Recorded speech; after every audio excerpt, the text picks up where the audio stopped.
안녕하십니까. 8월 이후 하반기 청약시장 어떻게 될 것인가, 초토화 이런 주제로 한번 이야기를 해보려고 합니다. 제가 며칠 전에 서울 지역과 투기과열지구 연내 추진해가지고 의무 거주 기간 연내 추진 이런 주제로 한번 영상을 찍은 적이 있는데, 이게 현실화되면 지금 추진 계획을 하고 있다니까 현실화될 가능성이 상당히 높겠죠. 근데 이게 과연 현실화 됐을 때 제가 한 며칠 동안 생각을 해봤는데, 이게 현실화되면 어떠한 시장에 파급 미치는 효과가 있겠는가, 그런 시간을 한번 정리하는 시간을 가지도록 하겠습니다. 물론 이 외에도 여러가지 긍정적인 효과, 부정적인 효과가 있겠지만 여러분은 어떤 생각을 할 수 있는지 같이 한번 생각해 보는 시간을 가지도록 하겠습니다. 하여튼 8월 이후에 분양권 전매 금지는 거의 확정적이죠. 확정적입니다.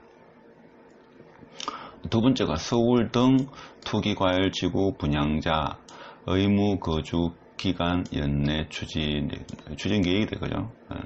여기서 이제 메시지는 이제 이거였죠. 집은 투자의 대상이 아니다. 사는 삶을 영위하는 공간이 되거죠. 투자를 하고 싶으면 주식이든 금이든 다른 물건을 대상으로 투자를 해라. 집은 투자의 대상이 아니다. 투기의 대상이 당연히 아니겠고, 자, 이것을 시장에 던지는 메시지 효과를 줍니다. 과거 역대 정책, 역대 정부에서 수많은 정책이 나왔습니다만은 일단 그 정책의 부작용은 있었고 긍정적인 면도 상당히 있었습니다. 자, 어떤 것들을 생각해 볼 수 있는지, 일단 이 8월달 이후에 분양되는 시장 분양권 전매 금지, 자, 8월달 바로 시행됐을 때 요거는 바로 적용이 되겠죠. 그러면 이것이 만일에 9월달 시행될 수도 있고 10월달 시행될 수도 있고 같이 시행될 수도 있겠죠. 그래서 그 시차는 조금 발생할 겁니다. 그러면 이 1번과 2번이 두 개 동시에 적용됐을 경우에 지금 제가 만일에 가정하기를 서울이나 아니면 지방 투기과열지구 광역시 투기과열지구가 지금 세종시하고 대구 수성구죠. 두 군데밖에 없는 걸로 알고 있는데, 그럼 거기에 내가 청약을 넣었다 이거. 그럼 뭐게 됩니까? 아파트 같은 경우는 2.6개월, 주상복합은 4년입니다. 3년 정도 잡겠습니다. 지금 현재 거주 의무 기간을 DPG 나올 건데 5년 하지만 2년에서 3년 할지 아니면 5년 할지 그건 확정지지 않았습니다. 그러면 최소로 잡으면 이게 몇 년 되는가 하면, 최소로 잡으면 아파트 건축 과정 2.6년, 2년 잡았을 때 4.6년이 됩니다. 근데 주상복합은 4년 동안 지는다고 봤을 때 4년 동안 팔지 못하고 입주하고 최장 5년 동안 이렇게 못 판다 했을 때는 9년입니다. 그러면 신축 아파트는 향후 내가 8월 이후에 분양을 해가지고 들어가는 아파트는 최소 4.6년, 최장 9년 동안은 팔지 못한다. 무조건 실거주를 해야 된다. 이렇게 되는 거죠. 근데 이제 중간값을 보면 신축하는데 3년, 정부 정책이 말 3년. 그러면 6년 동안은 내가 앞으로 그 분양받은 아파트를 팔지 못한다. 자, 이러한 현실적인 상황이 되지 않겠는가 이런 생각이 들죠. 6년. 그러면 내가 만일에 2020년 만일에 10월 달에 분양을 받았다. 그러면 이게 뭡니까? 입주하고 나서 2026년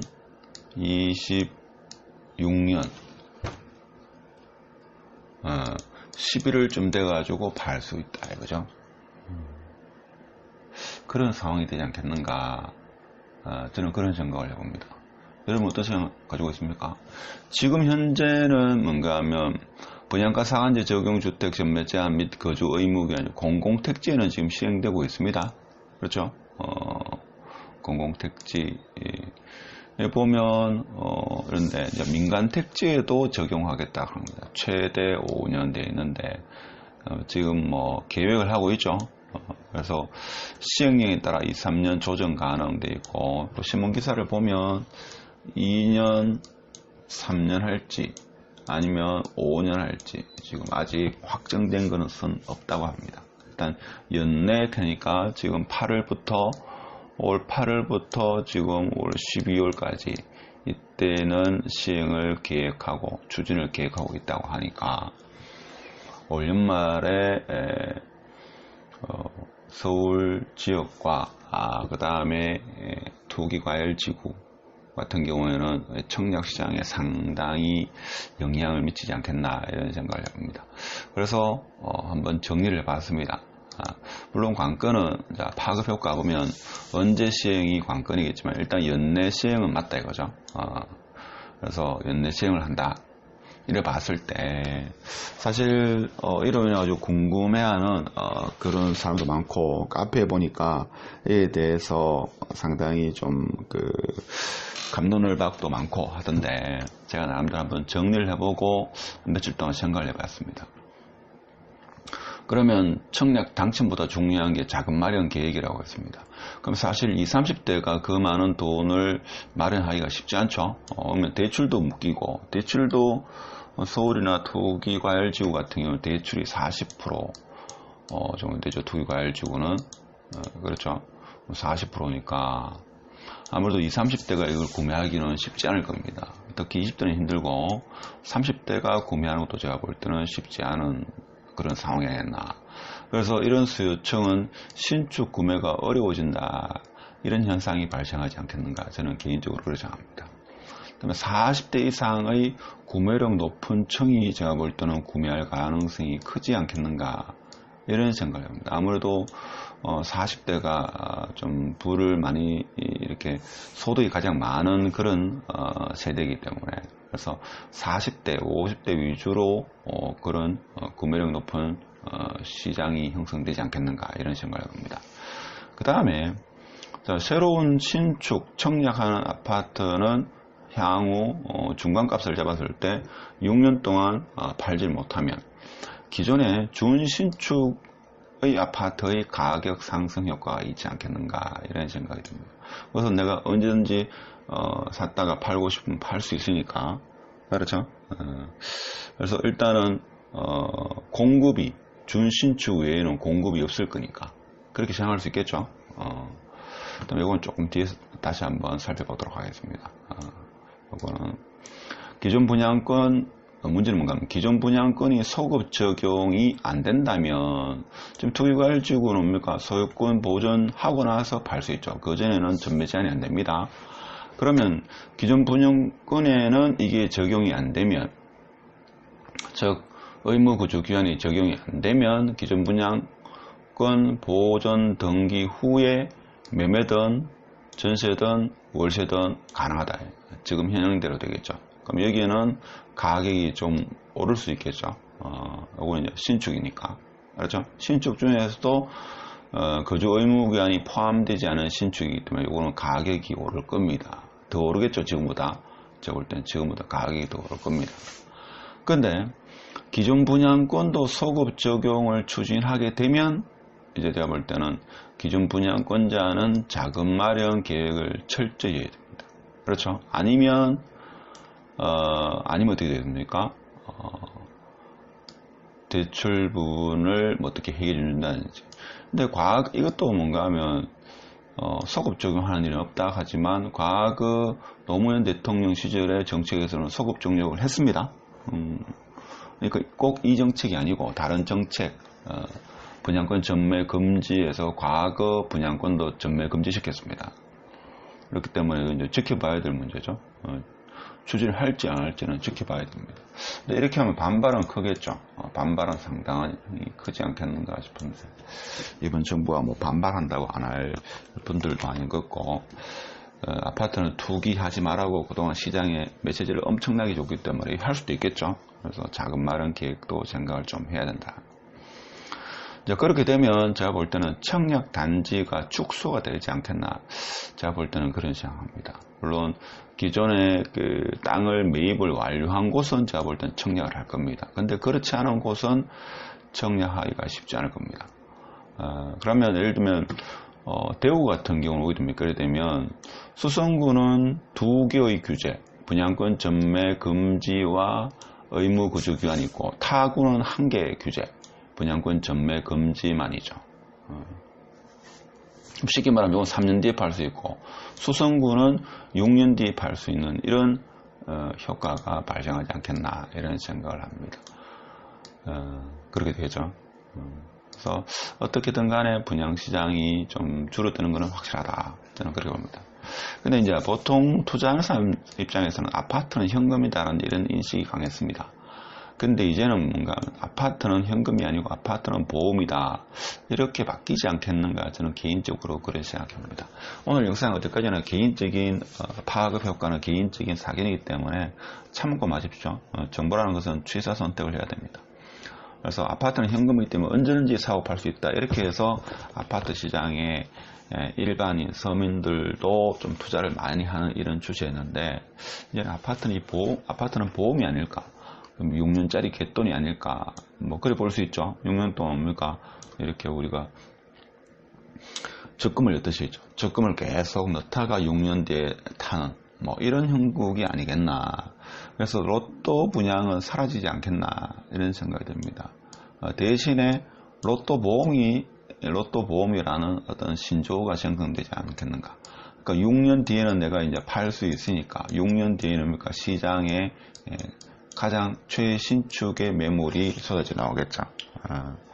자, 이런 예상도 한번 해봤습니다. 자, 또 다른 예상 한번 보도록 하겠습니다. 자, 이렇게 되면 제가 볼 때는 신축에 거주하는 사람은 일단 돈이 많은 사람이겠죠. 그렇죠? 그러면 그 사람들은 뭡니까? 6년이라는 세월이 지나고 나면 이게 상승할 거라는 기대 심리가 상당할 겁니다. 그렇죠? 그렇기 때문에 제가 볼 때는 양극화가 좀 심해지지 않겠는가. 이런 생각을 해봅니다. 그러면 돈이 좀 부족한 사람은 그 외구 아니면 서울 같으면 서울 이외의 지역에서 이렇게 거주해야 되는 좀 그러한 현상도 발생하지 않겠나. 그래서 분양가 상한제 적용된 이후의 흐름을 보니까 로또 당첨해가지고, 그거는 제가 인터넷에 있는 자료를 가져와가지고 그 당시에 이 적용되고 이후에 로또 당첨되는 이런 분위기가 있었다. 이런 것도 한번 생각해 봤을 때 로또 당첨이 아니고 로또 보험이 되지 않겠는가 이런 생각을 합니다. 부작용이죠. 이거는 사실은 부작용입니다. 그 다음에 제가 볼 때는 집테크, 자, 집을 이용해 가지고 우리가 재테크를 한다 하는 집테크 시대는 이제 좀 줄어들지 않겠는가 이런 생각을 하죠. 그 다음에 신축을 분양받아 가지고 나중에 갭 투자한다는 거, 특히 완공 후에 그것을 매수하는 사람은 전세를 안고 사는 이런 갭 투자가 제가 볼 때는 상당수 사라질 겁니다. 그렇죠? 그러니까 이 갭 투자가 사라진다는 말은 다른 말로 신축에 대한 투기 수요는 차단될 거다. 저는 이거는 공감이 됩니다. 그렇죠? 이거는 차단이 될 거다. 왜 그러냐? 전월세도 모두 안 되기 때문에 무조건 실거주를 해야 된다. 그죠? 전월세로 들어가는 것도 안 되고 전월세 놓는 것도 안 되니까 무조건 실거주 해야 되니까 신축에 대한 투자 투기 수요는 들어올 수 없기 때문에 차단된다. 그래서 확실한 실수요자 중심의 청약이 되지 않겠는가, 그런 생각을 합니다. 그렇지만 예외적인 경우를 둬야 되는 경우도 있을 겁니다. 예를 들면 뭐 이민 가는 경우라든지 아니면 뭐 타 지역으로 전체 가족이 뭐 직장 문제로 이사를 간다든지 이런 경우는 제가 볼 때는 예외적인 경우를 줘야 되지 않겠는가. 그런데 이걸 또 악용하는 사례도 있지 않겠는가, 이런 뭐 일부 뭐 우려고 많지는 않겠죠. 자, 그러면 신축이 지금 무조건 실거주해야 되고 투자 수요가 들어오지 않는다. 그러면 어떤 현상이 발생했는가? 제가 볼 때는 준신축 또는 기존 신축의 가격이 상승하지 않겠는가 이런 생각을 합니다. 왜 그런가 하면 일단 투자하는 사람은 제가 볼 때는 투자를 쉬지 않는 것도 있으니까, 아니면 또 다른 지역을 찾아다니겠죠. 자, 그래 되면 제가 볼 때는 기존 신축 같은 경우에 전세 가격 상승, 그러니까 공급이 없으니까, 그렇죠? 공급이 제가 볼 때는 줄어듭니다. 그렇죠? 그러니까 신축에 대한 공급이 줄어듭니다. 공급이 줄겠죠. 청약도 좀 줄어들고 공급도 줄어들 겁니다. 실수요자만 샀으니까 후행적으로 그 다음에 실수요자가 들어가려 하더라도 6년을 그러니까 실수요자만 사게 되니까 시행사가 공급을 좀 축소할 경향이 있겠죠. 올해까지는 이제 토지 매입했는 건 하겠지만 내년부터는 이 공급을 줄이려고 할 겁니다. 그러면 기존 주택에 대한 수요가 많아지겠죠. 그러면 기존 주택에 매매를 할 수도 있고 전세로 들어가서 할 수도 있겠죠. 그러면 기존의 신축 혹은 좋은 신축이자 볼 때는 매매를 하려는 수요도 좀 더 많아질 거고, 아니면 거기에 전세로 들어가려는 제가 볼 때는 수요도 좀 더 있지 않겠는가. 그러면 전세가 상승하면 매매 가격에도 어느 정도 반영되지 않겠는가. 이런 개인적인 생각을 해봅니다. 아직까지는 개인적인 생각이기 때문에 뭐 여러분하고 생각이 다르다 하더라도 이해하시고, 물론 지켜봐야 되는 문제고 하반기에 언제쯤 시행할지에 따라 가지고 또 파급 효과는 또 달라지고 뭐 여러 가지 변수가 많죠. 사실 부동산 시장이라는 것은 변수가 상당히 많습니다. 근데 큰 틀에서만 보면 지금 이제 8월 이후 하반기 시장에서 청약할 때는 아주 작은 마련 계획과 이런 파급되는 예상도 좀 생각을 하시고 청약을 넣어야 된다. 그러니까 무조건 입주다 이거죠. 입주고 입주 후에도 최소 국토부에서 발표하는 그 기간 동안에는 무조건 의무적으로 살아야 된다 하는 거. 자, 이 내용을 좀 염두를 하시고 하반기 국토부의 정책을 우리가 잘 주시를 해가지고 성공하는 청약 것을 희망하고 오늘 영상 여기까지 하도록 하겠습니다. 마치겠습니다.